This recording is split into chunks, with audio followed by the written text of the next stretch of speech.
Welcome to Lit with Ernest, where we dive into the lives and works of influential figures in literature. As a philosopher, writer, and student of Socrates, Plato's impact on literature and philosophy is still felt today. Born around 428 BCE in Athens, Greece, Plato was born into an aristocratic family. His father, Aristotle, was said to be a descendant of the early kings of Athens, while his mother, Pherecytion, was related to the famous Athenian statesman Solon. This noble lineage would later influence Plato's views on politics and social hierarchy. As a young man, Plato was heavily influenced by Socrates, who became his mentor and friend. The two would often engage in intense philosophical debates, which would shape Plato's thinking and writing style. After Socrates' death, Plato traveled extensively throughout the Mediterranean, visiting places like Egypt and Italy, where he encountered various cultures and philosophies. Upon his return to Athens, Plato founded the Academy, one of the earliest institutions of higher learning in the Western world. The Academy became a hub for philosophical debate, attracting scholars and thinkers from all over the ancient world. This is where Plato's most famous student, Aristotle, would later study and go on to become a prominent philosopher in his own right. His written works are primarily in the form of dialogues, where he explores complex philosophical ideas through conversations between characters.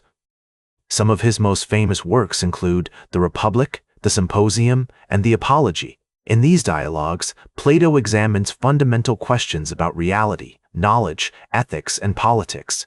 One of Plato's core contributions is his theory of forms, which posits that abstract concepts like justice, beauty, and goodness are more fundamental than the physical world. He believed that these forms are eternal and unchanging, while the physical world is mere appearance. This idea has had a profound impact on Western philosophy, influencing thinkers from Aristotle to Immanuel Kant. Plato's work also built upon existing literary frameworks of his time. He was heavily influenced by Greek tragedy and the works of Homer, which he often referenced in his dialogues. At the same time, Plato challenged traditional views on politics and society, arguing that a just society should be governed by philosopher kings who prioritize wisdom and virtue over personal gain. From Renaissance humanism to modern existentialism, Plato's influence can be seen in many literary movements.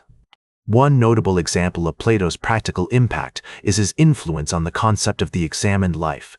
In The Apology, Socrates argues that the unexamined life is not worth living, emphasizing the importance of self-reflection and critical thinking. This idea has been echoed by writers like Jean-Paul Sartre and Martin Heidegger, who emphasized individual freedom and responsibility.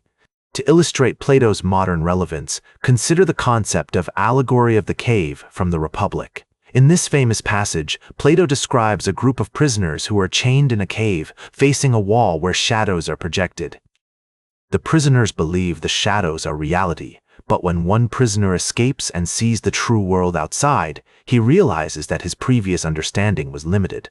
This allegory has been interpreted in many ways, from critiques of social conditioning to explorations of perception and reality. As I reflect on Plato's legacy, I'm reminded of a conversation I had with a friend who's a philosopher.